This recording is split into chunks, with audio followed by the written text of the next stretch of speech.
Welcome to mega 9 TV. వైసీపీకి అనుకూలంగా ఉన్నారనే కారణంతో నెల్లూరు జిల్లా రెడ్ క్రాస్ లో 5 సభ్యుల్ని కలెక్టర్ తొలగించిన వ్యవహారంపై హైకోర్టు స్పందించింది.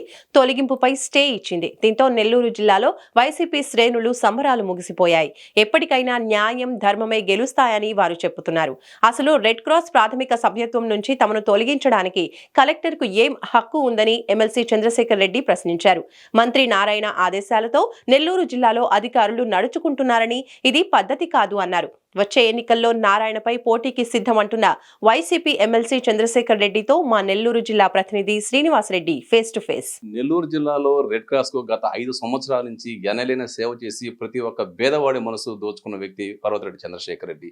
అలాంటి వ్యక్తిని కనీసం నోటీస్ అనేది కూడా ఇవ్వకుండా అర్ధాంతరంగా కమిటీ సభ్యుల నుంచి తొలగించారు. దానికి తోడు అవమానకరంగా ఇటు శాశ్వతంగా ఇక సభ్యత్వ నమోదాలను కూడా తీసేయడం జరిగింది. దీనిపైన అంటే 5 మంది వైఎస్ఆర్ కాంగ్రెస్ పార్టీకి సానుభూతిపరులుగా ఉన్నారని చెప్పి సాగు చూపుతూ ఈ 5 మందిని ఎలాంటి నోటీసు లేకుండా, అంటే కనీసం ఒక 2 days 3 days టైం కూడా ఇవ్వకుండా అర్ధాంతరంగా వాళ్ళని కలెక్టర్ గారు తొలగించడం జరిగింది. దీనిపైన వాళ్ళు హైకోర్టుకి వెళ్ళారు. హైకోర్టులో అద్భుతంగా వీళ్ళకి అనుకూలంగా తీర్పు వచ్చింది. దీనిపైన నెల్లూరు జిల్లాలో ఈ రెడ్ క్రాస్ సంబంధించిన చాలా మంది కూడా సంబరాలు చేసుకుంటున్నారు. దీనిపై మనతో మాట్లాడడానికి ఎమ్మెల్సీ చంద్రశేఖర్ రెడ్డి గారు మాట్లాడుతున్నారు.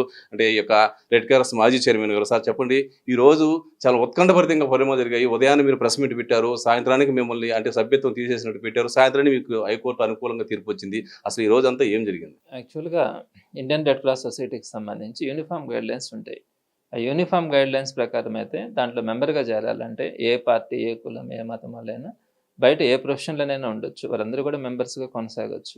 అయితే నెల్లూరు జిల్లాలో ప్రత్యేకంగా ఒక కొత్త రూల్ని తీసుకొని వచ్చినారు. అంటే వీళ్ళు ప్రభుత్వం వాళ్ళ చేతుల్లో ఉంటే ఏమైనా చేయొచ్చు అనే ఆలోచన వాళ్ళకి రావడం అనేది దురదృష్టం అని చెప్పాలి. అందులో ప్రధానంగా ఇండియన్ రెడ్ క్రాస్ సొసైటీ అనేది ఒక స్వచ్ఛంద సేవా సంస్థ. ఆ సేవా సంస్థ దాంట్లో కూడా ఏలు పెట్టడం అనేది తప్పు. రాజకీయ రేపు ఎలక్షన్స్ జరిగినప్పుడు వాళ్ళు కంటెస్ట్ చేయొచ్చు, గెలవచ్చు, దాని గురించి అభ్యంతరం కాదు.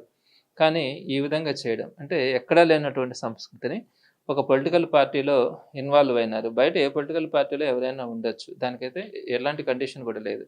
మా ఇండియన్ రెడ్ క్రాస్ సొసైటీకి సంబంధించి national head quarters chairman BJP MP ఉన్నారు. మరి ఆ విధంగా దేశంలో అనేక జిల్లాల్లో కూడా ఇదే విధంగా ఉంది. మన నెల్లూరు జిల్లాలో మాత్రం ఏం చేస్తున్నారు? ఆల్ ఆఫ్ సడన్ నేను ఈ పరిస్థితులంతా చూసి చైర్మన్గా నేను పక్కకి వెళ్తే రెడ్ క్రాస్ ప్రతిష్ట ఇబ్బంది పడకుండా ఉంటుంది అన్న ఉద్దేశంతో నేను పక్కకు వస్తే, అయినప్పటికీ కూడా వైఎస్ఆర్సీపీ సానుభూతి పరులుగా 5 మంది ఉన్నారని చెప్పి వాళ్ళందరినీ కూడా తొలగించడం జరిగింది. నిన్నటి రోజున గౌరవ హైకోర్టుని ఆశ్రయించడం కూడా జరిగింది. వాళ్ళు దాంట్లో ఉండే తీవ్రత దృష్ట్యా ఈరోజు లంచ్ మోషన్కి అవకాశం ఇవ్వడం. లంచ్ మోషన్లో అన్ని వాదనలు వినిన తర్వాత ఏదైతే కలెక్టర్ గారు మా మీద ఈ 5 మందిని వైఎస్ఆర్సీపీలో యాక్టివ్గా ఉన్నారన్న ఆలోచనతో ఈ 5 మందిని మేనేజ్మెంట్ కమిటీ సభ్యులుగానే కాకుండా ఈ మెంబర్షిప్ నుంచి కూడా, ప్రాథమిక సభ్యత్వం నుంచి కూడా తొలగించడం అన్న దాని మీద స్టే ఇచ్చి 14 రోజుల తర్వాత మళ్ళీ విచారణ కూడా ఇవ్వడం కూడా జరిగింది. అదేవిధంగా ఈరోజు చైర్మన్ ఎన్నిక కూడా చేశారు. అంటే నిన్నటి రోజున మమ్మల్ని తొలగించడం, ఇమీడియట్గా ఈరోజు కొత్త చైర్మన్ ఎన్నుకోవాలని ప్రయత్నించడం జరిగింది. దాని మీద కూడా మేము అడిగినప్పుడు దాని మీద 14 రోజుల తర్వాత విచారణకి తీసుకొని ఆ రోజు వచ్చే నిర్ణయానికి లోబడి ఈరోజు ఎన్నిక ఉంటుందని చెప్పి తీర్పు ఇవ్వడం కూడా జరిగింది. తప్పకుండా ఈ విధంగా చేసినటువంటి ఈ సంప్రదాయం ఏదైతే ఈరోజు వాళ్ళు తీసుకున్నారో, తెలుగుదేశం పార్టీ, బీజేపీలో పనిచేసే వాళ్ళు ఉన్నారు, వారికి మాత్రం ఎగ్జామ్షన్ ఇచ్చి కేవలం వైఎస్ఆర్సీపీలో పనిచేయడం చేసే వాళ్ళని మాత్రమే తొలగించడం అన్నది ఈ పరిస్థితులు ఎక్కడా కూడా ఉండవు. రాబోయే రోజుల్లో ఇది మంచి సంప్రదాయం కాదు. ఈరోజు టీడీపీలో ఉన్నటువంటి ఎమ్మెల్యేలు కానీ, మంత్రులు కానీ అందరికీ కూడా అక్కడ మెంబర్షిప్ ఉంది. మరి వారందరినీ ఏం చేస్తారు? తీసుకుంటూ పోతారా? రేపొద్దున వైఎస్ఆర్సీపీ వచ్చిన తర్వాత మళ్ళీ టీడీపీలో ఉండే వాళ్ళందరినీ తీసుకుంటూ పోతే రెడ్ క్రాస్ మెంబర్స్కి ఎవరు చేరుతారు? ఏ విధంగా ఫండ్ మొబిలైజ్ అవుతుంది? ఏ విధంగా డొనేషన్స్ ముందుకు వచ్చేస్తారు? ఏ విధంగా రెడ్ క్రాస్లో సర్వీస్ యాక్టివిటీస్ చేస్తారు? ఈ పద్ధతి మంచి సంప్రదాయం కాదు. మీరు ఈరోజు చూడండి, కలెక్టర్ గారి దగ్గర వెళ్ళిన ఫొటోస్ కూడా చూడండి, ఎవరు ఇన్వాల్వ్ అయినారు, ఎవరు ఇవన్నీ కూడా చేస్తూ ఉన్నారు అనేది అందరికీ కూడా అర్థమవుతుంది. సో వారందరికీ కూడా చెప్తా ఉన్నాము, ఇటువంటి విధంగా బెదిరింపులు చేయడం, ఈ విధంగా ఇబ్బందులు పెడితే ప్రజల తరపున పోరాడకుండా కామ్గా ఉంటారు అని భావిస్తే అది పొరపాటు. ఇలాంటివి చేసినప్పుడు ఎవరైనా కూడా ఇంకాస్త దాన్ని గట్టిగా తీసుకోవడం జరుగుతుంది. ప్రజల పక్షాన నిలబడి వారితో పాటు కలిసి నడవడంలో ఎవరు కూడా వెనకడుగు వేయరు. తప్పకుండా వైఎస్ఆర్సీపీ తరపున మాటిస్తూ ఉన్నాము. ఏ ఇష్యూలోనైనా కూడా తెలుగుదేశం పార్టీ వాళ్ళు ఇలాంటివి చేసినప్పుడు గట్టిగా వాళ్ళని ఎదుర్కోవడం జరుగుతుంది. అవసరమైతే కోర్టును ఆశ్రయించైనా కూడా న్యాయం కోసం పోరాటం జరుగుతుంది. సార్ అయితే ప్రాథమిక సభ్యత్వం రద్దు చేసే హక్కు జిల్లా కలెక్టర్ లేదని చెప్పి రోజు కాకాని గోవర్ధన్ గారు కొన్ని ఆధారాలతో ప్రెస్ మీట్ పెట్టారు. మరి అది నిజమేనా? తప్పకుండా. అంటే ఏ మెంబర్కైనా కూడా లైఫ్ మెంబర్గా అంటే ప్రాథమిక సభ్యత్వం ఇవ్వాలంటే స్టేట్ రెడ్ క్రాస్ మాత్రమే, స్టేట్ బ్రాంచ్ మాత్రమే ఇచ్చేదానికి అవకాశం ఉంటుంది. అలాగే తొలగించాలంటే కూడా చాలా పర్టికులర్ కేసెస్లో చాలా ఇబ్బందికరమైనటువంటి పరిస్థితులు ఉన్నప్పుడు స్టేట్ రెడ్ క్రాసే తొలగించాలి. అంతేగాని డిస్ట్రిక్ట్ బ్రాంచెస్కి సంబంధించి ఆ పవర్స్ ఉండవు. దట్టు ప్రెసిడెంట్ గారికి అయితే అలాంటిది ఉండదు. కానీ అవన్నీ ఆలోచించుకోకుండా నెల్లూరు జిల్లాలో ప్రత్యేకమైనటువంటి రూల్స్ని అనుసరించి ఈరోజు దాన్ని తీసుకోవడం అన్నది చాలా ఇబ్బందికరమైనటువంటి ఇష్యూ. దీని మీద ఈరోజు దేశవ్యాప్తంగా కూడా చర్చ జరుగుతూ ఉంది. ఎందుకు ఇలా జరిగింది నెల్లూరు జిల్లాలో అని. తప్పకుండా జరిగింది తప్పు. భవిష్యత్తులో అలాంటివి జరగకుండా ఉండాలని కోరుకుంటా ఉన్నాను. అయితే సార్ ఈరోజు ప్రెస్ మీట్లో మీరు మాట్లాడేటప్పుడు మీ మాటలు చూస్తే చాలా బాధగా, చాలా ఆవేదనగా, నా కన్న తల్లి లాంటిది రెడ్ క్రాస్, దీనిలోంచి బయటకు వెళ్ళాలంటే బాధగా ఉందన్నారు. మీకు దానికి అంత మధ్య సంబంధం ఏంటి? నాకు గత 5 సంవత్సరాలుగా నేను రెడ్ క్రాస్కి ఏం చేస్తున్నాను, ఎలా చేస్తున్నాను అన్నది అక్కడ ఉన్నటువంటి ప్రతి ఒక్కరికి తెలుసు. రెడ్ క్రాస్లో సుమారుగా 150 మంది స్టాఫ్ కూడా ఉంటారు. వారందరూ కూడా నాకంటే ముందు కమిటీలో ఉన్నటువంటి వారు తీసుకున్నటువంటి ఎంప్లాయీస్గా తీసుకున్నటువంటి వాళ్ళే. వారందరి మధ్యలోనే నేను పనిచేస్తున్నాను. అందరికీ తెలుసు ఎంత సర్వీస్ చేస్తున్నాము కోవిడ్ టైంలో కానీ, ఫ్లడ్స్ టైంలో కానీ. అలానే ఉన్నటువంటి 13 బ్రాంచెస్ని కూడా, ప్రాజెక్ట్స్ని కూడా ఎంత డెవలప్ చేసుకున్నాము, ఎంత సేవాభావంతో వాటన్నిటిని కూడా ముందుకు తీసుకెళ్దాం అన్నది అందరికీ తెలుసు.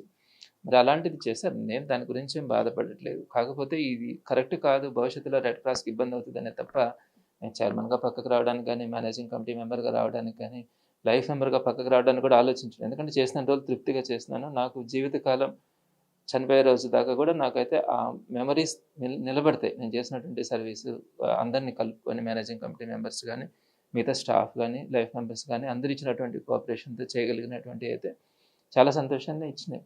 కానీ ఈ సంప్రదాయం కరెక్ట్ కాదనే బాధ అయితే ఉండింది. ఈరోజు గౌరవ హైకోర్టు ఇచ్చినటువంటి తీర్పు వల్ల భవిష్యత్తులోనైనా కూడా ఇలాంటి నిర్ణయాలు తీసుకోరని నేను భావిస్తా ఉన్నాను. తప్పకుండా రెడ్ క్రాస్కి మంచి జరగాలని, ఎక్కడున్నా కూడా మంచి జరగాలని కోరుకుంటాను.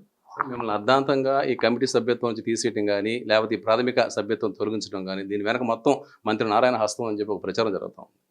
100% దాంట్లో డౌట్ ఎందుకు ఉంటుంది. సో ఈ విధంగా చేయాలని ఆలోచించడం కానీ, ఆయన దగ్గర ఉన్నటువంటి వ్యక్తులు ఫోన్లు చేయడం కానీ, నా పక్కన మెంబర్స్ ఉన్నప్పుడే వాళ్ళు ఫోన్ చేస్తూ ఉన్నారు, మెసేజ్లు పెడతా ఉన్నారు. ప్రెస్ వాళ్ళు నా దగ్గర ఉన్నప్పుడు వాళ్ళు మెసేజ్లు పెట్టిస్తూ ఉన్నారు. నేను స్వయంగా విన్నాను. నేను వాళ్ళు మాట్లాడిన మాటలన్నీ కూడా విన్నాను. మెంబర్స్తో ఏ విధంగా మాట్లాడినారు అని అనేది. మరి అవన్నీ చూశాను కాబట్టి నేను చెప్పగలుగుతా ఉన్నాను. ఆయనకు కూడా చదువుకున్న వ్యక్తి, ఎంతోమంది వేల మంది, లక్షల మందికి చదువు చెప్పినటువంటి వ్యక్తి. ఇలాంటి వాటిల్లో ఇన్వాల్వ్ కాకుండా ఉండడం మంచిది. ఒకవేళ తీసేసినారు, మళ్ళీ ఎవరు ఉండాలా, ఏం చేయాలా, ఎవరిని పెట్టాలా, ఆయన దగ్గర ఉండే ఎంప్లాయీస్ని తీసుకొని వచ్చి పెట్టాలా, ఇవన్నీ ఆలోచనలు చేయడం అన్నది గౌరవం కాదని నేను ఆయనకు కూడా తెలియజేస్తా ఉన్నాను. సరే, ఈరోజు కొత్తగా ఏర్పడ్డ ఈ కమిటీని రద్దు చేయమని చెప్పి మీరు హైకోర్టుకి వెళ్ళే అవకాశం ఉందా? ఎప్పుడు ప్లాన్ చేస్తున్నారు? దానికి వెళ్ళాలని లేదు. ఈ విధంగా చేయడం తప్పు అనేది భావంతో నేను వెళ్ళడం కూడా జరిగింది. సో ఇది అనుకూలంగానే జరిగింది. మిగతా అన్నీ కూడా 15 మంది కమిటీ సభ్యులందరూ కూడా కలిసి నిర్ణయం తీసుకొని అందరికీ గౌరవంగా ఉండేటట్టుగానే భవిష్యత్తులో వెళ్ళడం జరుగుతుంది. Thank you sir. ఇది పరిస్థితి. ఏదేమైనా కానీ నెల్లూరు జిల్లా చరిత్రలో రెడ్ క్రాస్కు చంద్రశేఖర్ రెడ్డి గారు చేసిన సేవ ఎవరు చేయలేదని చెప్పి ఖచ్చితంగా చెప్పుకోవచ్చు. ఎందుకంటే గత 5 సంవత్సరంలో ముఖ్యంగా కరోనా టైంలో కరోనా లాంటి మహమ్మారి, ఆ సమయంలో ఒక తల్లికి బిడ్డ కానీ, బిడ్డకి తల్లి కానీ సహాయం చేయలేని పరిస్థితుల్లో కూడా పర్వత చంద్రశేఖర్ రెడ్డి గారు ఫ్యామిలీని కూడా వదిలేసి రోడ్డుపై నిలబడి వాళ్ళకి అన్ని విధాల సహాయ సహకారాలు ఇచ్చారు. రెడ్ క్రాస్లో ఆయనకంటూ ఒక చెరగన ముద్ర వేసుకున్నారు. అలాంటి వ్యక్తిని అవమానకరంగా ఈ రెడ్ క్రాస్ నుంచి బయట పంపాలని చెప్పి ఒక కుట్ర అయితే జరుగుతూ ఉంది. అందులో భాగంగానే ఈ సభ్యత్వం రద్దు చేశారు. ప్రాథమిక సభ్యత్వం రద్దు చేసే హక్కు కలెక్టర్కి లేదని చెప్పి ఈరోజు కాకాని గోవర్ధన్ గారు పక్క ఆధారాలతో ప్రెస్ మీట్ కూడా పెట్టారు.